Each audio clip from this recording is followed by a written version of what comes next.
We had a very aggressive timeline. We launched just over 1,200 locations in 3 months. What made the launch so successful was the constant support and communication with the Crunchtime team. My name is Melissa Tsakanias. I am the Director of Program Management at Smoothie King. We have a lot going on right now, Crunchtime being one of them. The reason we decided to go with Crunchtime as a full suite was because we had listened to our franchisees in what they were telling us were their biggest pain points. So they were involved in the selection of Crunchtime from the very beginning. We don't want our teams logging into multiple systems all the time and spending too much time in different systems that were not integrated.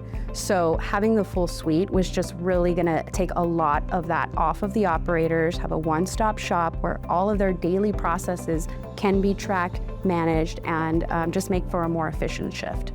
Once we unveiled that Crunchtime was our new partner, that really helped the franchise community be excited for something that they knew we selected, not just in a vacuum.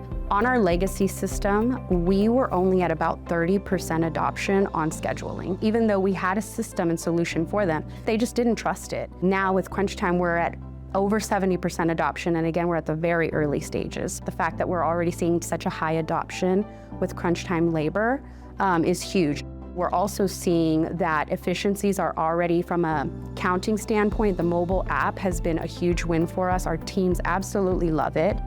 Being able to have multiple people counting at once and then syncing the data has gained us so much time. The partnership with Crunchtime was extremely important going into a launch like this.